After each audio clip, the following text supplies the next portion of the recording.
Assalamualaikum warahmatullahi wabarakatuh. Alhamdulillahirabbil alamin. Allahumma shalli ala Muhammad wa ala alihi washabbihi ajmain. Anak-anakku semuanya, bagaimana kabarnya? Baik-baik semuanya. Mari kita bersyukur kepada Allah atas segala nikmat yang telah diberikan kepada kita semuanya. Selamat datang di kelas virtual kita di pelajaran PKM, Pendidikan Kemuhammadiyahan. Apa itu pendidikan kemuhammadiyahan? Bagi anak-anakku semuanya yang pernah belajar di Madrasah Ibtidaiyah Muhammadiyah tentunya sudah pernah mendapatkan ini. Bagi anak-anakku semuanya yang dulu belajar di sekolah negeri, minimal pernah belajar tentang sejarah tokoh nasional atau pahlawan nasional, yaitu Kiai Haji Ahmad Dahlan. Jangan berkecil hati, kita akan belajar bersama di pelajaran yang hebat ini. Sebelum kita mulai pembelajaran, ada baiknya kita berdoa dulu agar Allah memudahkan kita di dalam belajar dan menuntut ilmu. Berdoa kita mulai dari sekarang. A'udzubillahi minasyaitonirrajim. Bismillahirrahmanirrahim. Raditu billahi robba wa bil islami dina wa bi Muhammadin nabiyya wa rasulah. Rabbi zidni ilma warzuqni fahma. Amin. Hadirin semuanya, oke, siapkan alat-alat belajarnya, siapkan fisiknya, siapkan hatinya, siapkan pikirannya, siap semuanya. Seperti yang Bapak Guru tadi sampaikan, kita akan belajar tentang Muhammadiyah. Mengapa kita harus belajar tentang Muhammadiyah? Karena pepatah mengatakan, tak kenal maka tak sayang maka tak cinta, maka tidak akan bisa berkorban. Padahal Persyarikatan Muhammadiyah bisa jaya dan tetap eksis sampai hari ini memasuki abad kedua, itu tidak pernah lepas dari pengorbanan para tokoh pendirinya yang ikhlas berjuang di Persyarikatan Muhammadiyah. Tidak hanya mengorbankan harta, bahkan mereka siap mengorbankan nyawa untuk tegaknya agama ini di bawah bendera Persyarikatan Muhammadiyah. Maka di pertemuan yang pertama ini, bagi siswa baru di tingkat SMP Muhammadiyah, kita akan mempelajari di bab yang pertama di buku ini, mengenal perguruan Muhammadiyah. Sebelum kita mengenal sosok Kiai Haji Ahmad Dahlan atau nama kecilnya Muhammad Darwish lebih dalam lagi, Pak Guru selalu teringat pesan beliau kepada semua warga Muhammadiyah yang telah berkomitmen untuk berjuang di Muhammadiyah. Beliau mengatakan, aku titipkan Muhammadiyah kepadamu, maka hidup-hidupilah Muhammadiyah dan jangan mencari hidup di Muhammadiyah. Baik, itu menjadi spirit buat kita semuanya, baik pelajar Muhammadiyah dan semua warga Muhammadiyah, bahwa Muhammadiyah ini harus kita jaga, bahwa berjuang di Muhammadiyah ini akan mengantarkan kita kepada keridhaan Allah Subhanahu wa Ta'ala. Anak-anakku semuanya, setelah pembelajaran ini selesai, ada 4 kompetensi yang harus kita raih.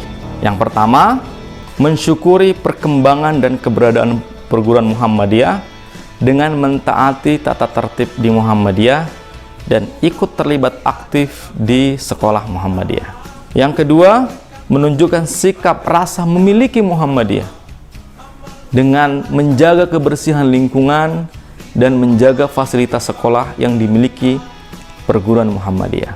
Yang ketiga, kemampuan pengetahuan, memahami perguruan Muhammadiyah dengan menjelaskan sejarah singkatnya, fungsinya, apa visi misinya, dan apa ciri khas dari perguruan Muhammadiyah.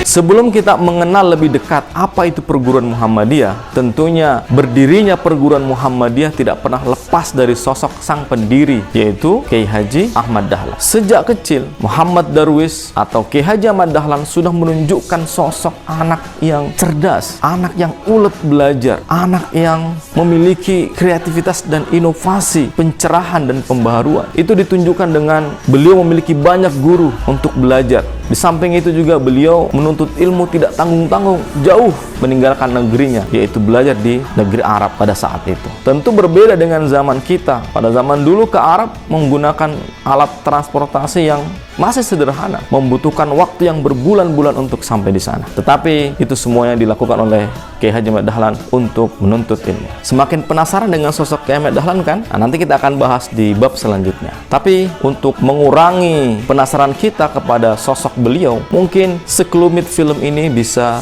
mewakilinya. Mari kita saksikan. Perempuan juga harus pintar. Sopo sing wani ngawayah kiblat? Sopo meneh nek ora Dahlan? Yaya Nyaram. Kiai kabeh.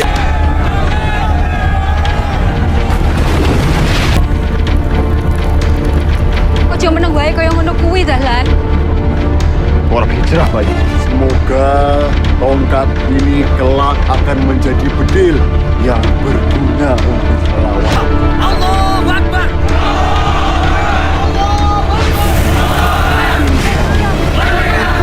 Insya Allah kalian akan menjadi mundirul kaum satu saat.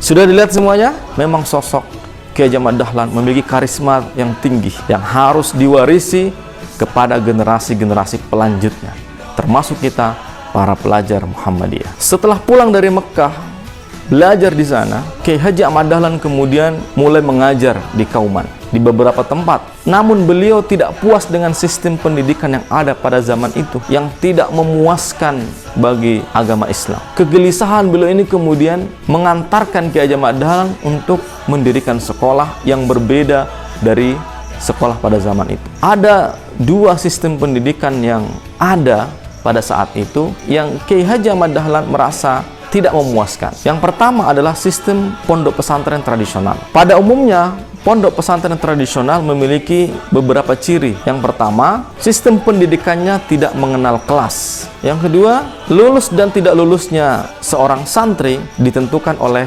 kiainya. Dan ciri yang ketiga adalah pelajaran yang diajarkan di sistem pondok pesantren tradisional hanya pelajaran agama, tata bahasa Arab, dan tidak sama sekali diajarkan ilmu-ilmu umum seperti matematika, baca tulis huruf Latin, dan lain sebagainya. Sehingga sistem pendidikan ini kemudian hanya melahirkan orang-orang yang taat pada agamanya tetapi tidak begitu paham tentang keduniaannya, sehingga penjajah pada saat itu mudah membodohi umat Islam. Sistem pendidikan yang kedua yang ada pada zaman itu yaitu sistem pendidikan Belanda, yang dimana yang sekolah di situ hanya orang-orang kaya, para pejabat, plus para penjajah itu sendiri. Ada beberapa ciri khasnya. Yang pertama, di pendidikan Belanda ini, di sekolah Belanda ini hanya diajarkan ilmu-ilmu umum, sama sekali tidak diajarkan ilmu agama. Namun kelebihannya, sekolah ini diolah dengan sistem modern. Ada kurikulum, ada evaluasi, ada sarana prasarana seperti meja, bangku, papan tulis, dan lain sebagainya. Melihat dua sistem pendidikan yang seperti ini, kemudian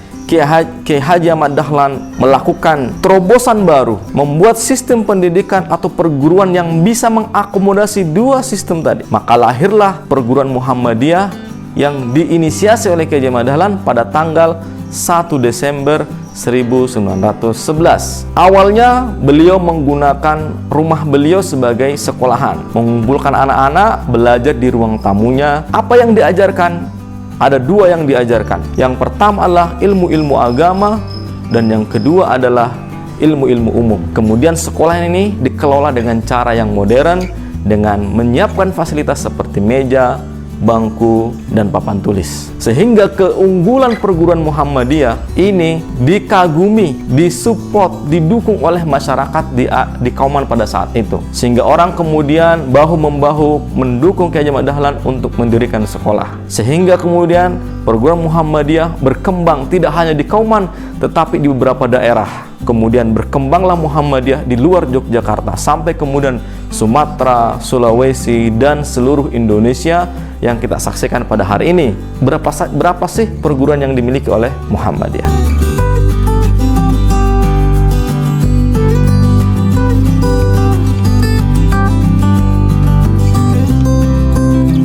Mari kita berbangga dengan Persyarikatan Muhammadiyah ini dengan serius belajar di Muhammadiyah.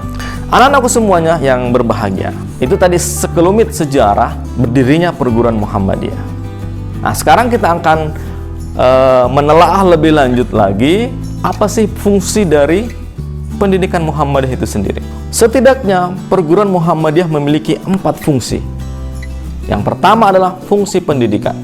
Muhammadiyah, perguruan Muhammadiyah ingin mencerdaskan kehidupan bangsa, ingin mencerdaskan umat manusia dengan pendidikan yang modern, yang menyeimbangkan antara dunia dan akhirat. Pendidikan Muhammadiyah tidak hanya untuk orang-orang kaya. Bagi mereka yang tidak mampu, Muhammadiyah tetap memberikan haknya untuk belajar di sana. Fungsi yang kedua dari perguruan Muhammadiyah adalah sebagai pelayanan. Muhammadiyah ingin berkontribusi melayani masyarakat luas, baik mereka yang mampu ataupun yang tidak mampu, agar akses pendidikan bisa mereka rasakan dan bisa mereka nikmati. Maka lahirlah lembaga-lembaga Muhammadiyah di pelosok-pelosok desa untuk memberikan pelayanan pendidikan kepada seluruh bangsa Indonesia. Fungsi yang ketiga adalah fungsi dakwah. Di perguruan Muhammadiyah, di pendidikan Muhammadiyah, diajarkan tentang dakwah, diajarkan nilai-nilai keislaman dan ketakwaan kepada Allah Subhanahu wa taala. Akhlak mulia sebagai pedoman dan dasar bagi kebahagiaan kehidupan di dunia maupun di akhirat. Dan yang keempat dari fungsi pendidikan Muhammadiyah, kaderisasi. Diharapkan orang-orang yang belajar di Muhammadiyah kemudian dikader menjadi anggota Muhammadiyah, pemimpin-pemimpin Muhammadiyah di masa depan yang memiliki pengetahuan yang luas,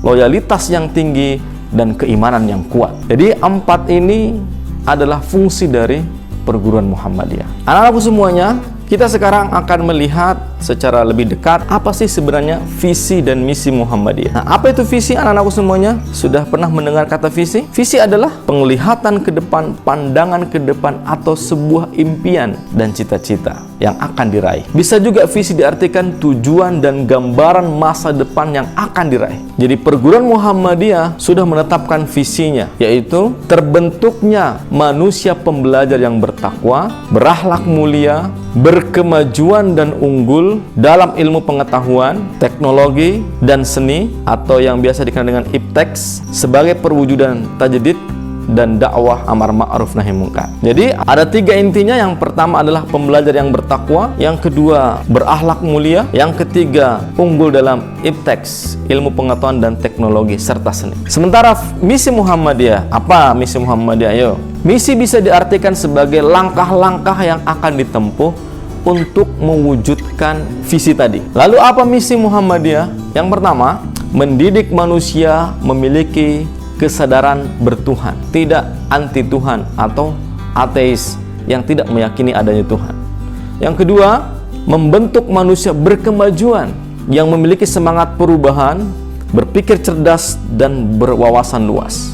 Yang ketiga, mengembangkan potensi manusia yang berjiwa mandiri, mempunyai semangat berwirausaha, bekerja namun tetap jujur. Yang keempat, membina peserta didik agar memiliki kemampuan teknologi, informasi, komunikasi, dan keterampilan sosial. Yang kelima, membimbing peserta didik untuk bisa mengapresiasi, mencipta karya seni dan budaya. Dan yang keenam, yang terakhir adalah membentuk kader perserikatan umat bangsa yang ikhlas, peka, peduli, bertanggung jawab terhadap kemanusiaan dan lingkungannya. Nah, anak-anak semuanya, setelah kita mempelajari apa visi dan misi perguruan Muhammadiyah, selanjutnya kita akan mengidentifikasi apa sih ciri khasnya pendidikan atau perguruan Muhammadiyah. Sejak berdirinya tahun 1911 sampai sekarang, perguruan Muhammadiyah memiliki beberapa ciri khas. Yang pertama, pendidikan Muhammadiyah diselenggarakan dengan menjadikan nilai-nilai Al-Quran dan As-Sunnah sebagai pedoman. Yang kedua, ikhlas beramal, mencari ridho Allah menjadi dasar dari perguruan Muhammadiyah di dalam mendidik peserta didiknya. Yang ketiga, menerapkan prinsip kerjasama atau musyawarah namun tetap kritis. Yang keempat, selalu menghidupkan prinsip pembaharuan tajdid, inovasi dalam menjalankan amal usaha dan pendidikan. Yang kelima, memiliki kultur untuk memihak kepada kaum yang memiliki keterbatasan atau kaum du'afa, fakir miskin, dengan proses kreativitas sesuai dengan perkembangan dan tantangan yang terjadi. Yang keenam, memperhatikan dan menjalankan prinsip wasatiyah, tawassut, moderat, pertengahan. Tidak terlalu ke kanan dan tidak terlalu ke kiri. Dia moderat di dalam mengelola pendidikan, tidak ekstrim kiri maupun ekstrim kanan. Di samping itu, ciri khas dari pendidikan atau lembaga Muhammadiyah, diajarkannya ismuba di dalam pendidikan Muhammadiyah. Apa itu ismuba? Al-Islam, kemuhammadiyahan, dan bahasa Arab. Ini menjadi ciri khas dari pendidikan di Muhammadiyah. Dan ismuba ini ditetapkan sebagai pembelajaran wajib di semua sekolah, madrasah, pondok pesantren di Muhammadiyah. Nah, anak-anak semuanya, kita sudah belajar sejarah perguruan Muhammadiyah. Kita juga sudah mengetahui fungsi dari perguruan Muhammadiyah, juga visi misi Muhammadiyah, serta ciri khas Muhammadiyah. Selanjutnya, tugas kita adalah membuat resum atau intisari dari materi yang sudah disampaikan tadi. Bagaimana cara membuatnya? Kita akan membuat buklet. Jadi bukletnya nanti berisi intisari dari pembelajaran yang telah kita lakukan. Kemudian bukletnya nanti diserahkan ke pembimbing, ke guru, ke coaching masing-masing. Bisa langsung diantarkan ataupun nanti difoto dan dikirimkan melalui media sosial yang dimiliki oleh gurunya masing-masing. Bagaimana cara buat bukletnya? Mari kita lihat caranya.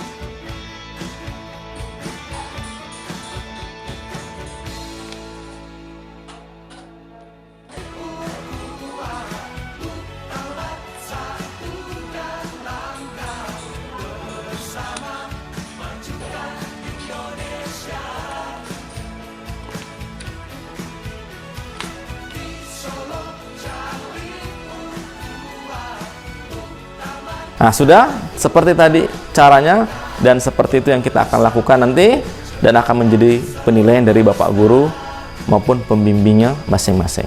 Sebelum diakhiri, Bapak Guru akan memberikan tugas. Tugas ini akan dipresentasikan pada pertemuan selanjutnya di minggu depan.